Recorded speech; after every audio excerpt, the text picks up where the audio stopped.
there are a number of really cool systems that have interesting exploration aspects. I want to highlight one of them, the One Ring, which is, I think, particularly interesting for me.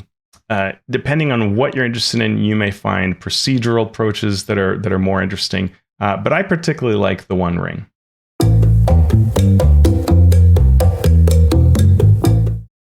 So the One Ring is a really cool system for a number of reasons. It has a nice blend of what you might think of as a procedure, but then with really kind of openness to it, so that it can feel very different from time to time.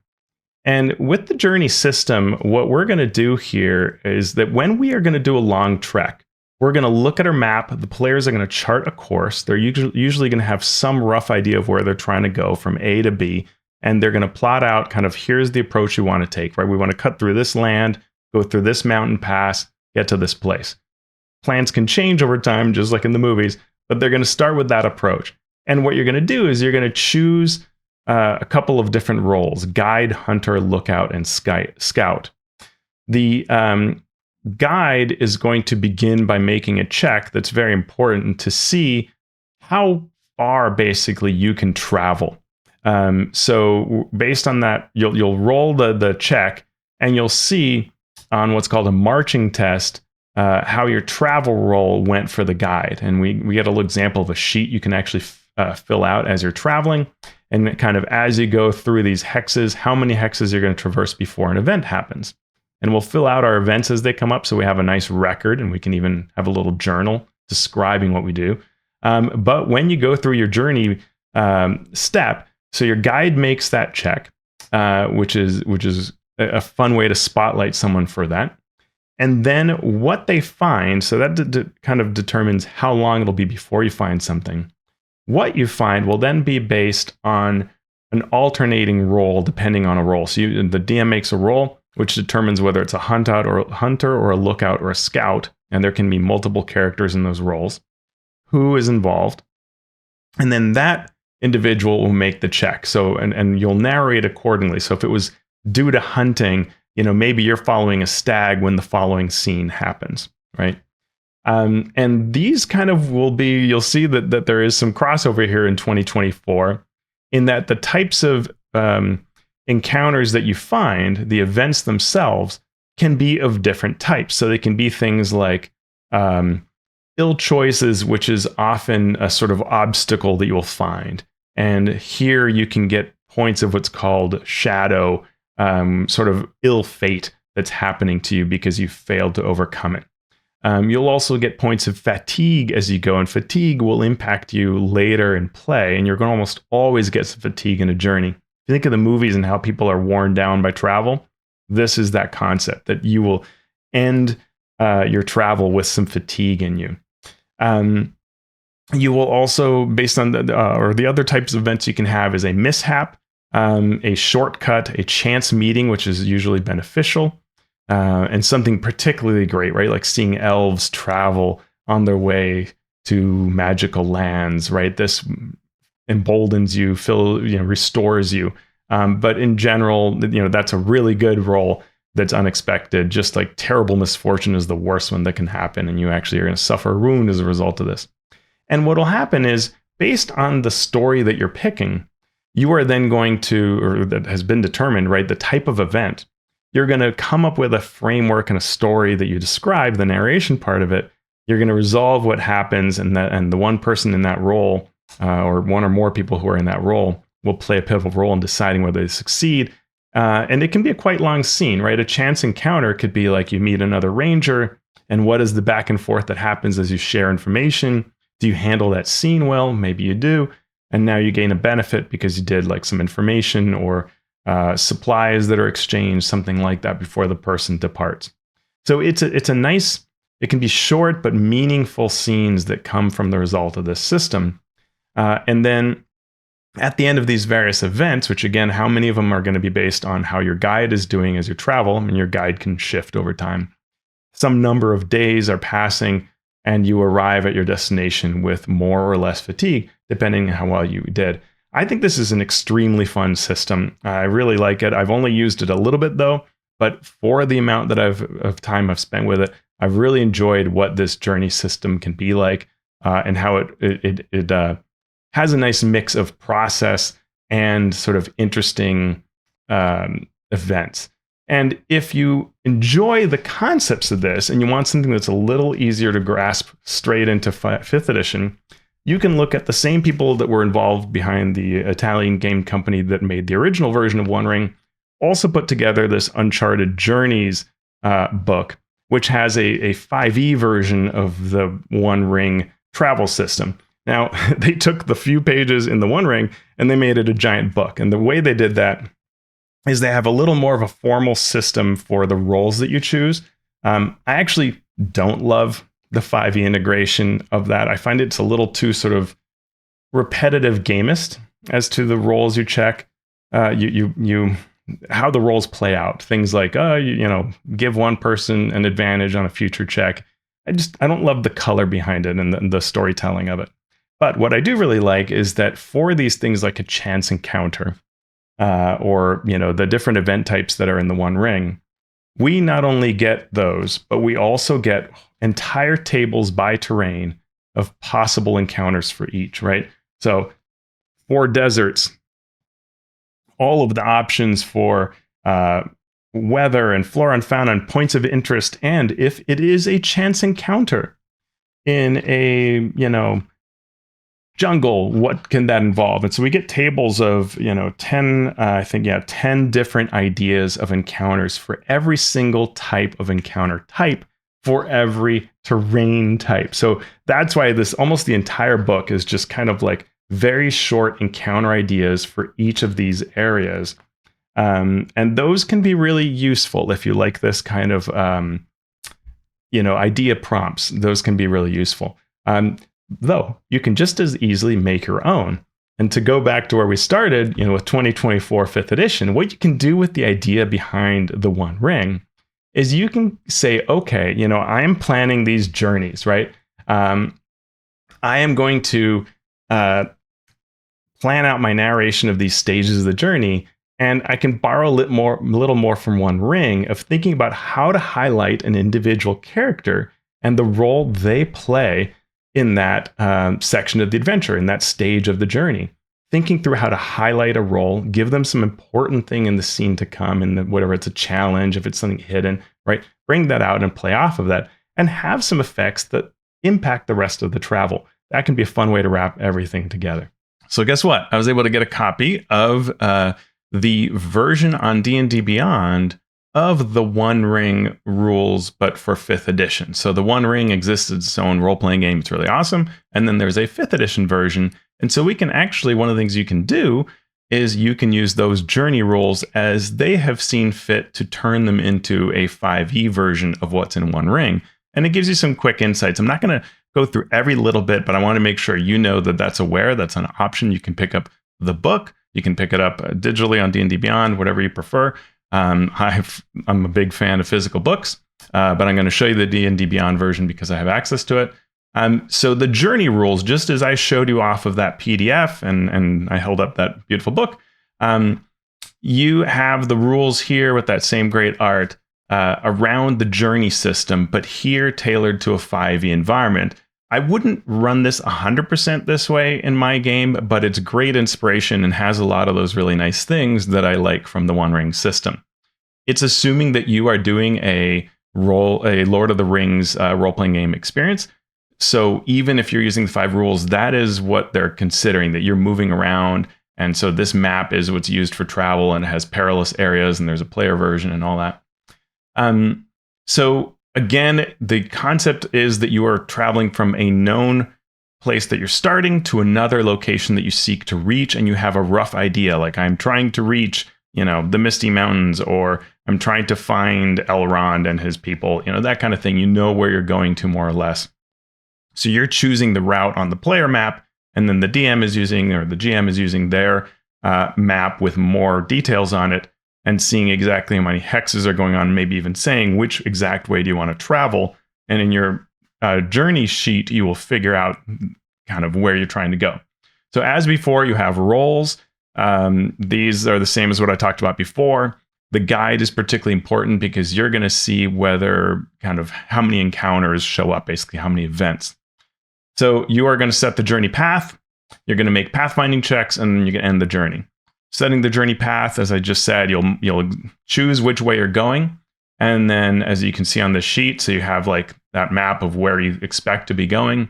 And you are going to make a check. The guide will make a check, and it's a DC Wisdom travel check. So one of the things that you'll see here is some skills that are new, that are in the that come across from the One Ring and are turned into 5e versions. So you have a new skill called travel. This is what the guide will do. The classes in the journey system will get that. So if you're not using this for the rules, but more want just your 5th edition games to have this kind of idea, you would probably need to change this to something like survival, right? And then assign the role of the guide to someone who wants to make that survival check and see how that goes. Your success is going to drive how many, what the distance is between the hexes that you travel before you get an event. So if your check fails, then the event occurs 2 hexes away along the journey path. If it succeeds, it's 3 hexes away. And if you succeed by more or fail by more, then you change that distance, as you can see here. The whole point being that in an ideal situation, you have few events because events are generally going to tax you. The 5th edition version of that will be Exhaustion, as we'll see. Here, this is kind of operating at the high level. So at the high level, step 3 is ending the journey. And there you're going to say, okay, when you have made enough checks to say that the number of events and that you've traveled have gone by and you reach your destination, then we're done and the journey is over. At that point, you're going to make this fatigue saving throw. So before you received fatigue and you had a chance to lessen it with the One Ring's mechanics, here you're going to make a saving throw, which is a DC 10 Constitution saving throw, and that DC can go up or down based on events and how many and the kinds of events and what happened during them. If you succeed, you don't get any exhaustion, and if you fail, you get 1 level, or if you fail by 5 or more, 2 levels, and so on. So you can actually get 3 levels of exhaustion if you fail by 10 or more, which sounds brutal.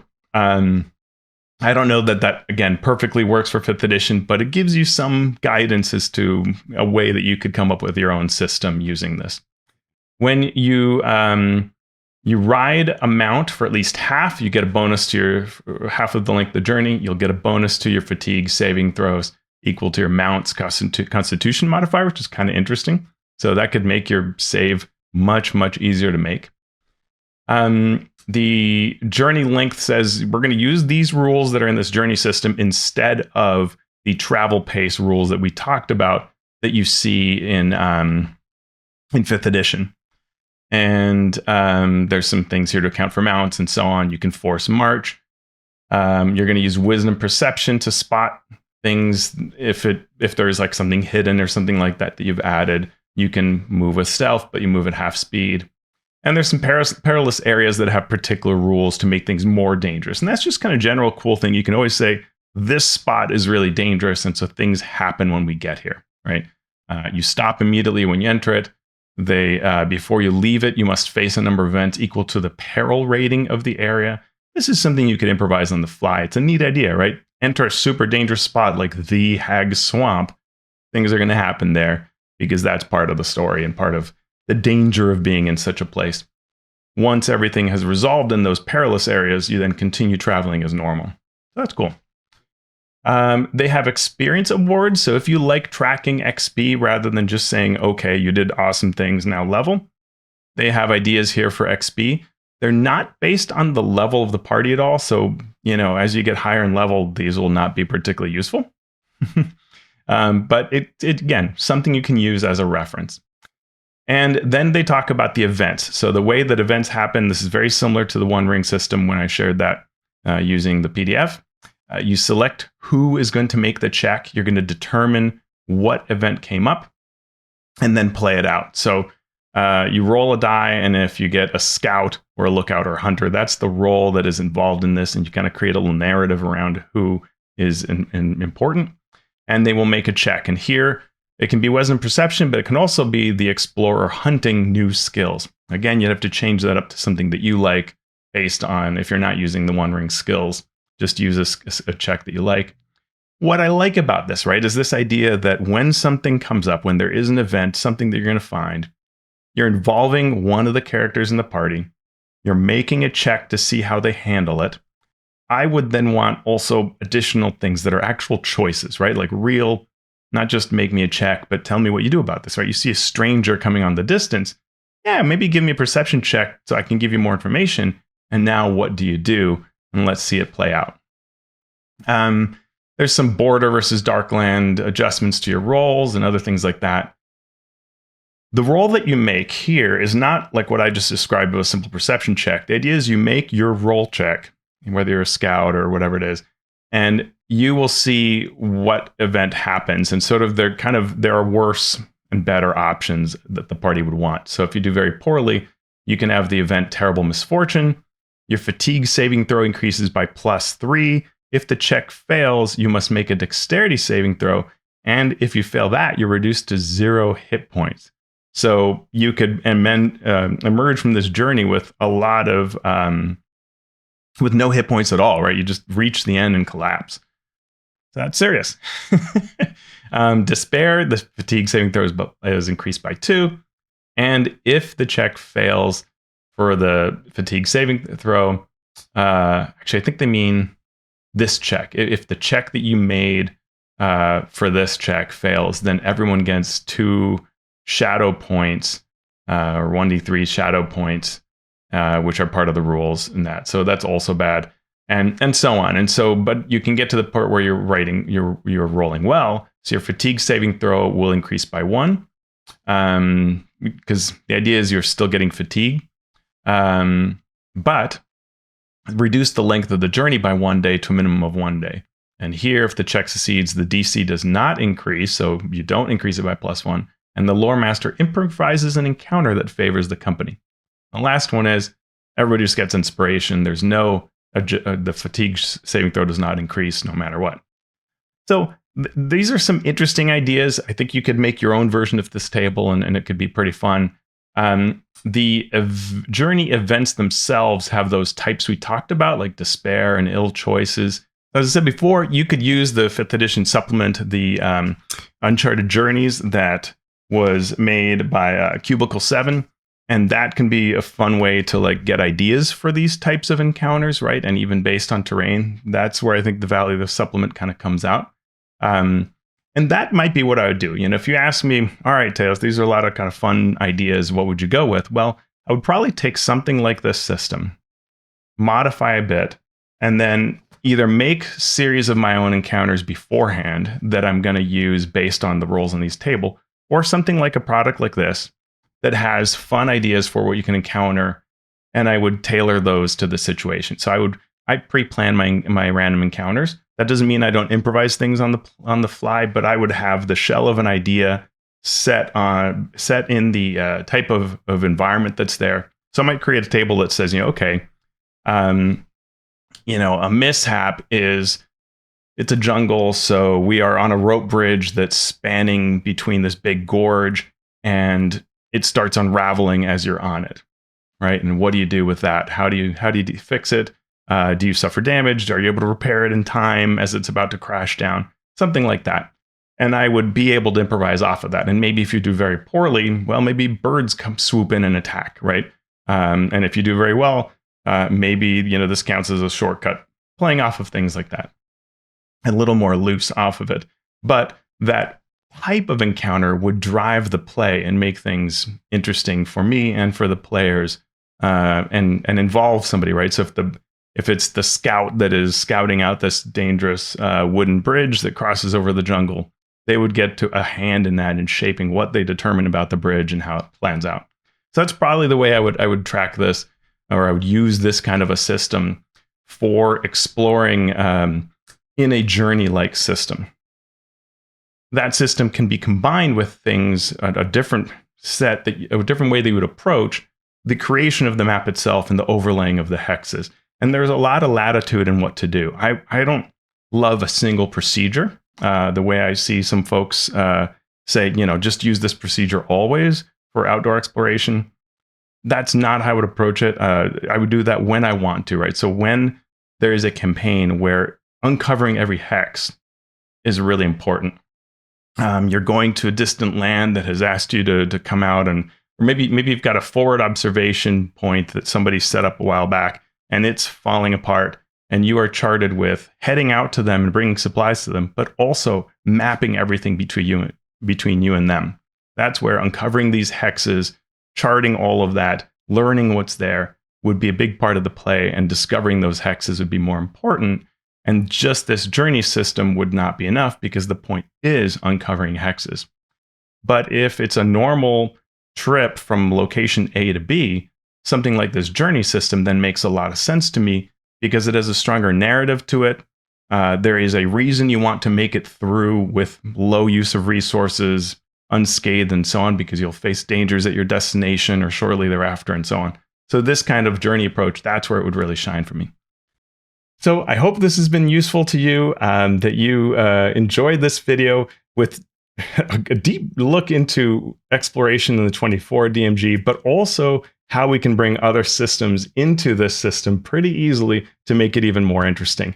If you like this, please consider giving this a like, subscribing, telling your friends about it, reposting if you see my post about my videos is super helpful. And if you can afford to do so, check out my Patreon and support the work that I do. Thank you so much, and I'll see you next time.